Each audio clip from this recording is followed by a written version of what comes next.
सर्व स्पर्धा परीक्षेची तयारी करणाऱ्यांचे स्वागत. नवीन अभ्यासक्रमानुसार इयत्ता 12वी राज्यशास्त्र 1991 नंतरच्या महत्त्वाच्या संकल्पना आणि समस्या, जागतिकीकरण या प्रकरणावर आज आपण बहुपर्यायी संभाव्य प्रश्नावली तयार केलेली आहे.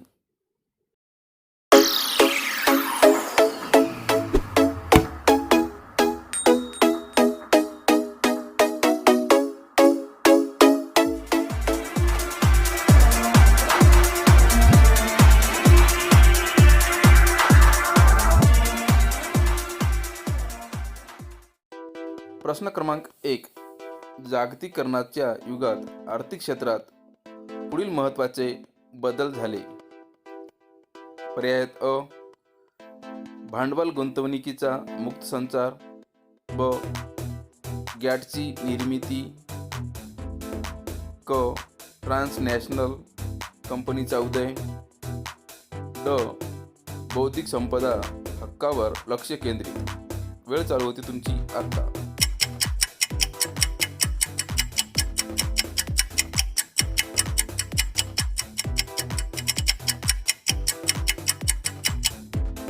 योग्य पर्याय आहेत अ, क, ड. जागतिकीकरणाच्या युगात आर्थिक क्षेत्रात पुढील महत्त्वाचे बदल झाले. भांडवल गुंतवणुकीचा मुक्त संचार. ट्रान्सनॅशनल कंपनीचा उदय. बौद्धिक संपदा हक्कावर लक्ष केंद्रित. प्रश्न क्रमांक 2. साम्यवादी बाजारपेठी अर्थव्यवस्था ही संकल्पना कोणत्या देशाच्या संदर्भात वापरली जाते? पर्याय आहेत अ. भारत. ब. चीन. क. फ्रान्स. ड. अमेरिका. वेळ चालू होती तुमची आत्ता.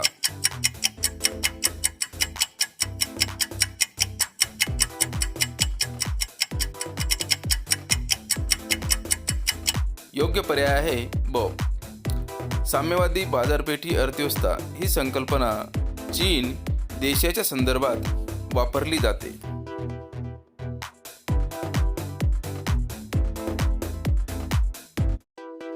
प्रश्न क्रमांक 3.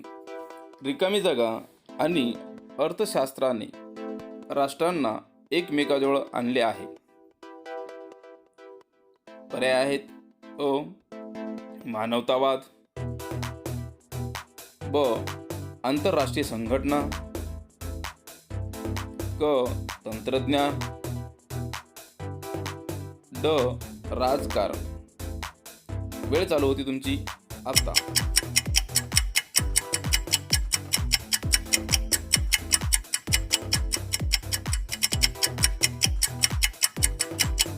योग्य पर्याय आहे क. तंत्रज्ञान आणि अर्थशास्त्राने राष्ट्रांना एकमेकाजवळ आणले आहे.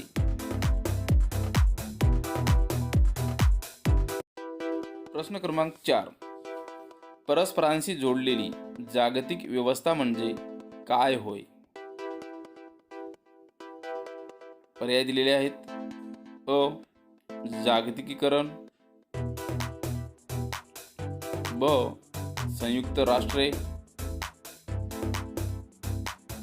क. उदारीकरण. ड. खाजगीकरण. वेळ चालू होती तुमची आत्ता.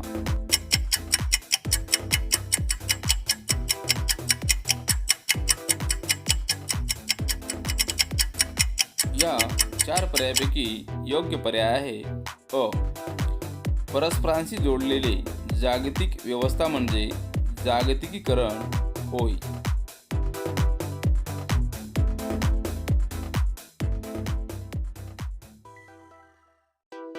प्रश्न क्रमांक 5. भांडवली गुंतवणुकीतून कशाची उभारणी करता येते? पर्याय आहेत अ. राष्ट्राची. ब. समाजाची. क. दुर्बल घटकांची. ड. उद्योगाची. वेळ चालू होती तुमची आता.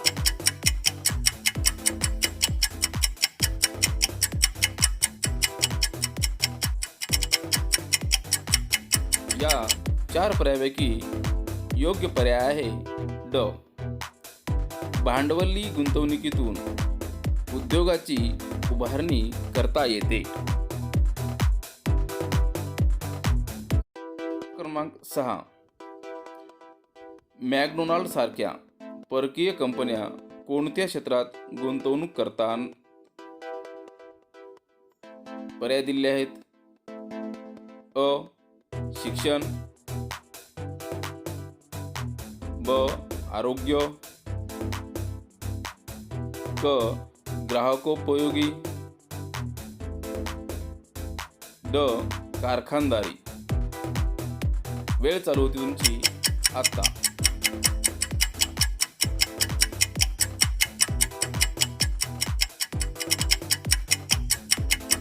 या 4 पर्यायापैकी योग्य पर्याय आहे क. मॅकडोनाल्ड सारख्या परकीय कंपन्या ग्राहकोपयोगी क्षेत्रात गुंतवणूक करतात. प्रश्न क्रमांक 7.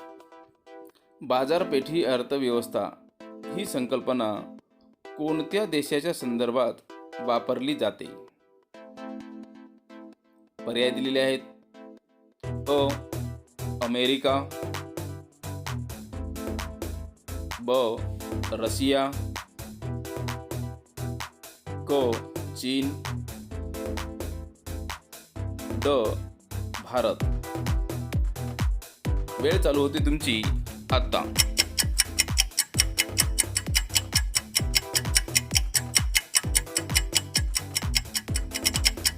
या 4 पर्यायापैकी योग्य पर्याय आहे ओ. बाजारपेठी अर्थव्यवस्था ही संकल्पना अमेरिका देशाच्या संदर्भात वापरली जाते.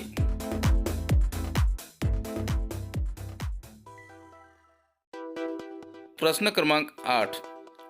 आर्थिक उदारीकरण ही संकल्पना कोणत्या देशाच्या संदर्भात वापरली जाते? पर्याय आहेत. अ.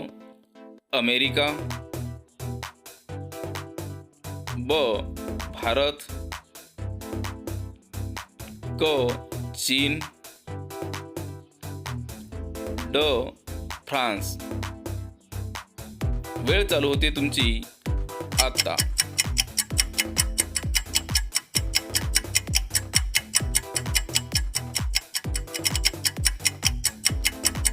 या 4 पर्यायापैकी योग्य पर्याय आहे ब.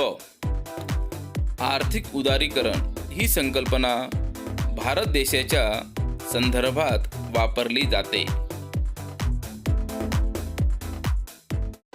प्रश्न क्रमांक 9. टाटा जॅग्वार लँड रोव्हरचा कारखाना कोणत्या देशात आहे? पर्याय आहेत. अ. भारत, ब. अमेरिका, क.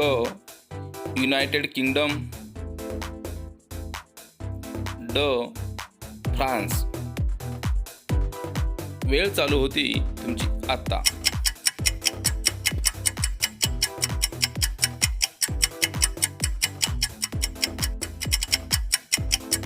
या 4 पर्यायापैकी योग्य पर्याय आहे क. टाटा जॅग्वार लँड रोव्हरचा कारखाना युनायटेड किंगडम या देशात आहे. प्रश्न क्रमांक 10. कल्याणकारी बाजारपेठी अर्थव्यवस्था ही संकल्पना कोणत्या देशाच्या संदर्भात वापरली आहे? पर्याय दिलेले आहेत. अ. अमेरिकेतील, ब. पश्चिम युरोपातील, क. साम्यवादी, ड. विकसनशील. वेळ चालू होती तुमची आता.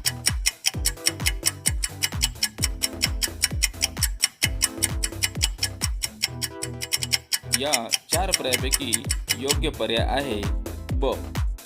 कल्याणकारी बाजारपेठी अर्थव्यवस्था ही संकल्पना पश्चिम युरोपातील देशाच्या संदर्भात वापरली आहे.